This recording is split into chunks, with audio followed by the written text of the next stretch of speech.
ඔළුව කැක්කම කියලා කියන්නේ මොකක්ද?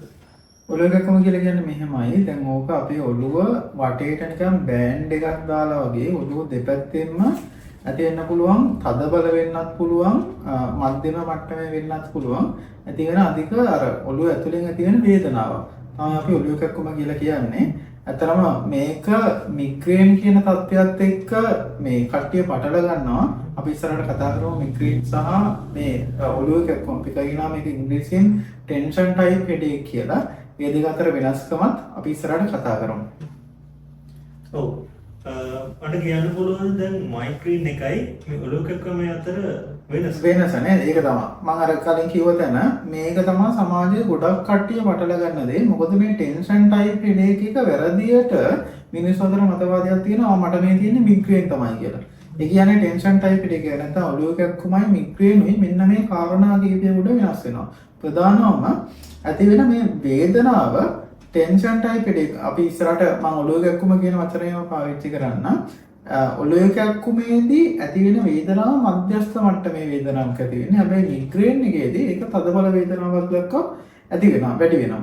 ඊට අමතරව මේ ඔළුවේ දැන් ඔළුව කැක්කුමේදී ඔළුවේ මේ දෙපැත්තම half දෙකම සම්බන්ධ වෙනවා. හැබැයි මිග්‍රේන් එකේදී එක පැත්තක දකුණු පැත්ත වෙන්නත් පුළුවන්, වම් පැත්ත වෙන්නත් පුළුවන් තමයි සම්බන්ධ වෙන්නේ.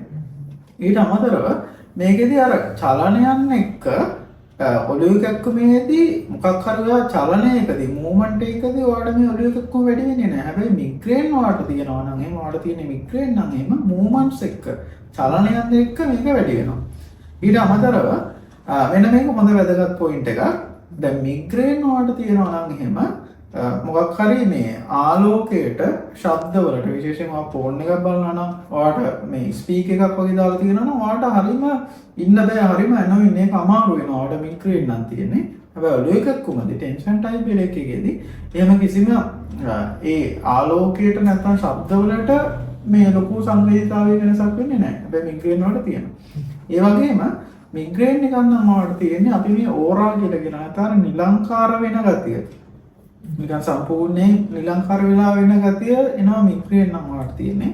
හැබැයි ඔළුව කැක්කුමේදී එහෙම මේ නිලංකාර වෙන ගතියක් නැහැ. ඔන්න ඔය කාරණා තමයි අපි ප්‍රධානවම ගන්නෙ.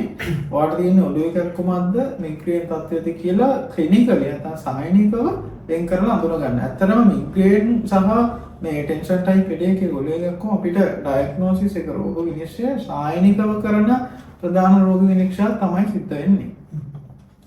මේ ඔළුව කැක්කුම ඇති වෙන්න බලපාන ප්‍රධාන හේතු කාරණා මොනවාද? ඔව් දැන් අපි මිග්‍රේන් කියන එක ගැන නෙවෙයි මෙතනින් ඉස්සරහට කතා කරන්නේ. එහෙනම් අපි කතා කරන්නේ ඔළුව කැක්කුම ගැන. ඒක ප්‍රධානම කාරණා කීපයක් උඩ බලපානවා. ඒක මේ අපි මේ කාරණා එකින් එක යමු.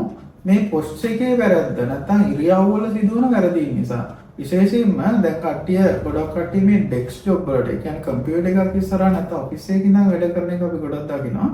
ඒකත් එක්ක එන්න පුළුවන් මේ ෆෝවර්ඩ් පොස්ච් එක. ඒ කියන්නේ ඔළුව ඉස්සරහට එළියට මූව් වෙනවා. මේ කනයි ෂෝල්ඩර් එකයි එකම ලෙවල් එකේ නෙමෙයි තියෙන්නේ. ඉස්සරහට මූව් වෙන ගතිය.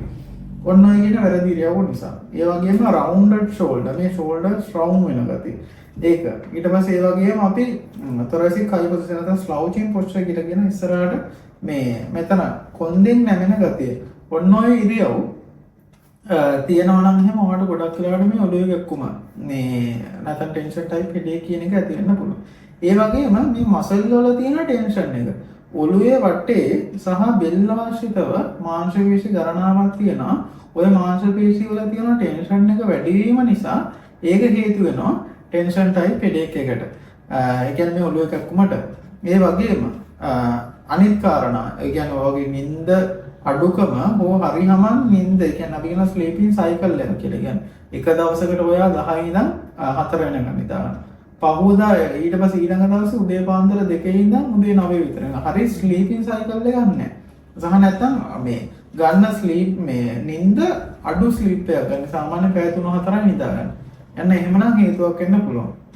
ඒ වගේම ස්ට්‍රෙස් එක ආතතිය මේ ආතතියත් එක්ක මේ මාංශ පේශි වල තද ගතිය වැඩි වෙන්න පුළුවන්. ඒක නිසා ස්ට්‍රෙස් එකත් හේතු වෙනවා මෙතනදී. ඒ වගේම මේ අපි කියන්නේ මේ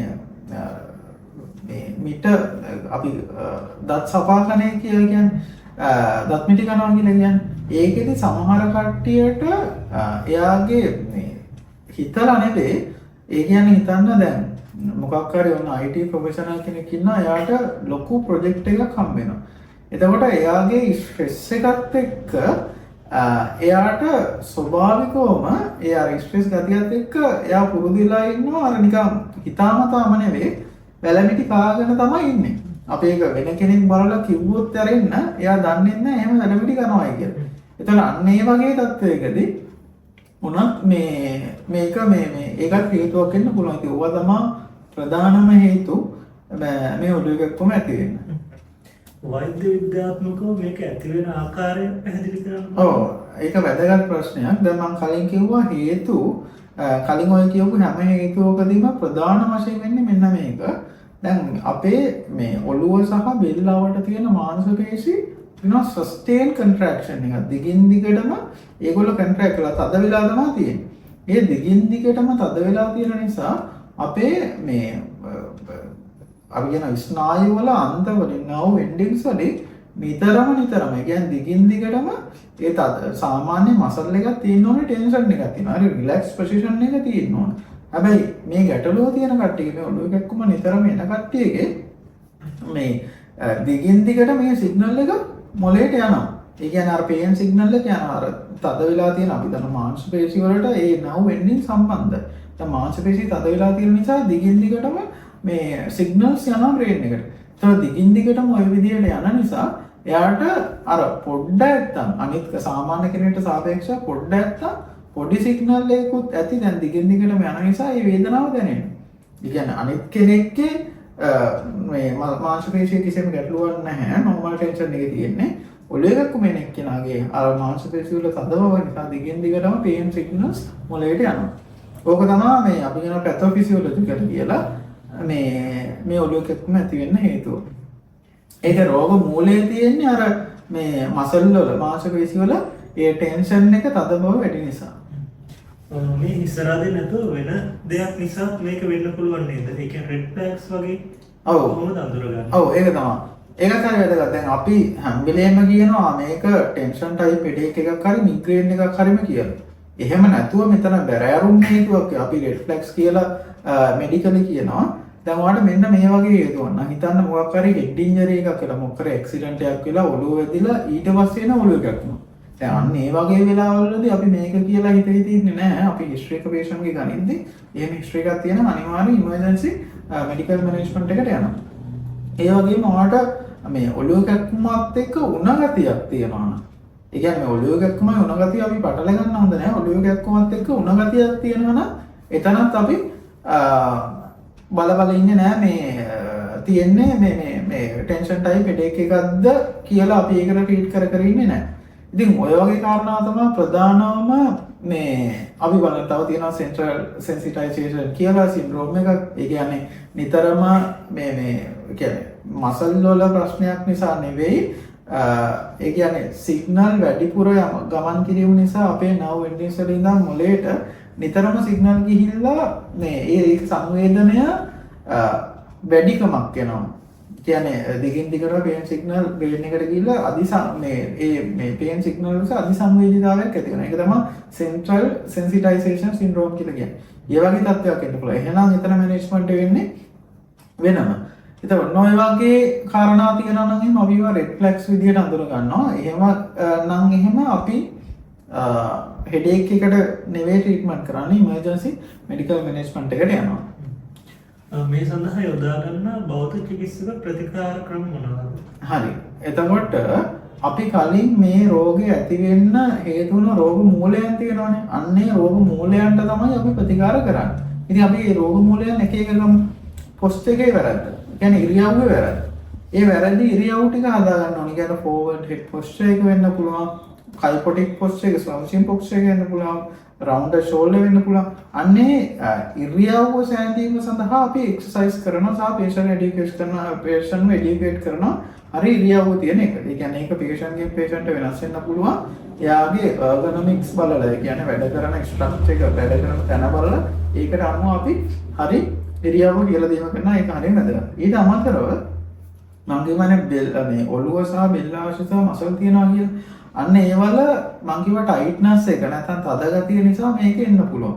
එතකොට ඒ තද ගතිය සඳහා ට්‍රීට්මන්ට් කරනවා. ඒකෙදී අපි මැනුවල් තෙරපි වෙන්න පුළුවන්, dry needling, stretching, strengthening exercises වගේ ගොඩක් එතන මේ මසල් එකට ට්‍රීට්මන්ට් කිරීම සඳහා පාවිච්චි කරනවා. ඒන මසලුත් මම මෙහෙමම කියන්නම්. අපේ ඔළුව ආශ්‍රිතව තියෙන මසල් ගණනාවක් තියෙනවා. මේ බෙල්ල ආශ්‍රිත මසල් තියෙනවා. සහ ෂෝල්ඩර් එකේ සයිඩ් එකේ තියෙන මසල් සහ මේ වගේ මේ බෙල්ලට පහළින් තියෙන මසල් ගණනාවක් පාවිච්චි කරනවා. මේ හැම එකක් සඳහා වෙන වෙනම අපි ට්‍රීට්මන්ට් සිදු කිරීම කරනවා. ඒ වගේම අපි කියනවා මේ ස්ට්‍රෙස් එකට මෙඩිකල් මැනේජ්මන්ට් එකට අමතරව ඒ කියන්නේ බොන බේත් වලට අමතරව ෆිසියෝതെරපිස්ට්ලා විදිහට අපි කරන මැනේජ්මන්ට් එකක් තියෙනවා ස්ට්‍රෙස් එක තනවතර බ්‍රීතින් ටෙක්නික්ස් වගේ රිලැක්සේෂන් ටෙක්නික් වගේ ටෙක්නික් ගණනාවක් පාවිච්චි කරනවා මේ ස්ට්‍රෙස් එක අඩු කරන්න. ඉතින් අන්න ඒ වගේ මැනේජ්මන්ට් එකක් තමයි ප්‍රධාන වෙන්නේ. ඒ වගේම patient education එක. ඒ කියන්නේ හරියට ස්ලීපින් සයිකල් එක ගන්න ඕනේ. ඉන්ටර්වල්ස් ගන්න ඕනවා, එක දිගට වැඩ කරනවා නම් ඒ වගේ patient education tips ගොඩක් තියෙනවා.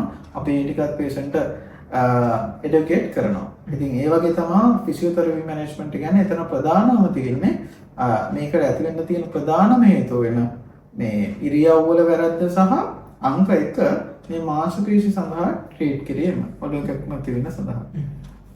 වෛද්‍ය කළමනාකරණය සහ බෞද්ධ චිකිත්සක කළමනාකරණය අතර වෙනස පැහැදිලි කරන්න පුළුවන්. ඔව්. දැන් එතන මෙඩිකල් මැනේජ්මන්ට් එකේදී සිද්ධ කරන්නේ අපි අර නර්ව් එන්ඩින්ග්ස් වලින් මොළයට යන සිග්නල් අන්න ඒක తాවකාලිකව නතර කරලා දෙනවා. ඒ කියන්නේ ඒ පේන් එක ටොලරේට් කරන්න පුළුවන් විදිහට බේත් දෙනවා. ඇත්තට මේකේ වෙන්නේ ඇත්තට මේ සිම්ප්ටම් එක සඳහා රෝග ලක්ෂණය සඳහා අර తాවකාලිකව ඒක අඩු කරලා දීමක් තමයි කරන්නේ. මේ වගේ ගැටලුව තියෙන්නේ අර වගේ ඉරියව්වේ වැරද්දක් නැත්නම් මසල් එක තියෙන ගැටලුවක් නිසා. අර රෝග මූලය සඳහා ට්‍රීට්මන්ට් එකක් කියලා නැහැ. ඒක නිසා ෆිසියෝതെරපිස්ට්ලා විදිහට ෆිසියෝതെරපි මැනේජ්මන්ට් එක දෙන්නේ රෝග මූලය සඳහා. හැබැයි ඒකෙන් අපි අදහස් කරන්නේ නැහැ ඔයාලට බොන බෙහෙත් දෙන්නේ නැහැ කියන එක. දැන් මුලින්ම ඔයාලට අමාරුව තියෙනම් මේ අමාරු ඉවස ගන්න බැරි නම් ડોක්ටර් ඔයාලට මේ ඩ්‍රග් මැනේජ්මන්ට් එක කියන්නේ බොන බෙහෙත් දෙනවා. ඒකත් එක්ක පැරලලි ෆිසියෝതെරපි මැනේජ්මන්ට් එකත් යන්න ඕනේ. එතකොට තාවකාලික අඩු කිරීම කරලා දෙනවා බොන බෙහෙතේ ෆිසියෝതെරපි මැනේජ්මන්ට් එක ලොන්ග් ටර්ම් සොලියුෂන් එක අපිට ලබන එක නිසා එකක් නෙවෙයි දෙකම පැරලලි යන්න ඕනේ. ඒක නිසා තමයි අපි ඇත්තටම කියන්නේ මේක මල්ටි ඩිසිප්ලිනරි මැනේජ්මන්ට් එකක් තමයි ටෙන්ෂන් ටයිප් එකකදී වෙන්නේ කියලා. මේ ඉස්සරහදී සුව වෙන්න කොච්චර කාලයක් යනවද? ඔව් ඒක දැන් පේෂන්ට්ලා නිතරම අහන ප්‍රශ්නය. ඒක අහනගේ වැරද්දකුත් නැහැ. ඇත්තටම ඔක්කොම කාලයත් එක්කනේ තීරණය වෙන්නේ. ඒක පේෂන්ට්ගෙන් පේෂන්ට්ට වෙනස් වෙනවා. ඇත්තටම ඒක ඇකියුට් එකක්ද සබ් ඇකියුට් එකක්ද ක්‍රොනික් එකක්ද? ඒ කියන්නේ කොච්චර කාලයක් තිස්සේ තිබ්බද? ළඟදී ඇතිුණ එකක්ද මාස ගානක්ද අවුරුදු ගානක්ද කියන එක මත වෙනස් වෙනවා. සහ මේ පේෂන්ට්ගේ ඒ කියන්නේ කොච්චර සිවියරිටි එකක් තියනවද කියන එක. ස්ට්‍රෙස් එක හරිම වැඩි. කිසිම නිින්දක් ගන්නෙ නැහැ. මේ මසල් ඔක්කොම ඉන්වෝල්ව් වෙනවා.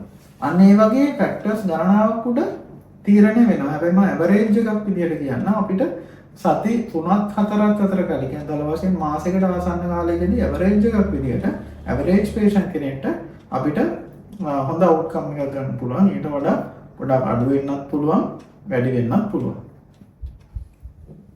මේ ප්‍රතිකාර කරනකොට ලිමිටේෂන්ස් මොනවා හරි තියෙනවා. ඔව්. ඔබ අදහස් කරන්නේ මේ අපිට මෙන්න මේ තත්ත්වයෙන් අපි ට්‍රීට්මන්ට් කරාට හරියන්නේ නැහැ වෙන දේවලුත් තියනවාද කියන අදහසනේ. ඔව් මෙහෙමයි. දැන් අපි කියවනේ මේකට බලපාන හේතු තියෙනවා කියලා. හිතන්න අපි කොච්චර රීකට එකින් එක හේතු ගන්න. අපි දැන් ඔන්න මසල් එක සඳහා ට්‍රීට්මන්ට් එක කරනවා. සහ අපි පොස්චර් එඩියුකේෂන් එක කරනවා. හැබැයි යා දිගින් දිගට මේ හරි පොස්චර් එක මේන්ටේන් කරන්නේ නැත්නම් එහෙම ආපහු පේන් එක එන්න පුළුවන්. ඊට පස්සේ ස්ට්‍රෙස් එක. දැන් ස්ට්‍රෙස් එක සඳහා අපි කොච්චර රීඩ් කරත් ඔය මොන බෙහෙත් බිව්වත් දිගින් දිගට මොකක් හරි හේතුවක් නිසා ස්ට්‍රෙස් එක එනවා. ඒක ජොබ් රිලේටඩ් වෙන්න පුළුවන්, රිලේෂන්ෂිප් එක නිසා වෙන්න පුළුවන්, ඉකොනොමිකලි වෙන්න පුළුවන්. අන්නේ ඒ ස්ට්‍රෙස් එක සඳහා මේ ට්‍රීට්මන්ට් එක නැත්නම් කෝපින් මෙකැනිසම් එක කියලා ඒකට හරියට ඔයාලට මුහුණ දෙන්න බැහැ නම් මේක අපි කොච්චර රීඩ් කරත් අඩු කරගන්න බෑ. ඒකම හරිය නිින්දක් ගන්න නැත්තම් මේ අපි කියන විදිහට දැන් හරියටම අපි ඇඩ්වයිස් කරන්නේ හරි ස්ලීපින් රූටින් එකක් තියෙන්න ඕනේ කියලා. ඇවරේජ් එකක් විදිහට අපි කියනවා 7 hour වල ස්ලීප් එකක් ගන්න ඕනේ කියලා. එක්සාම්පල් එකක් විදිහට ඒක ෆික්ස් ගානක් කියලා හිතන්න. දැන් මේක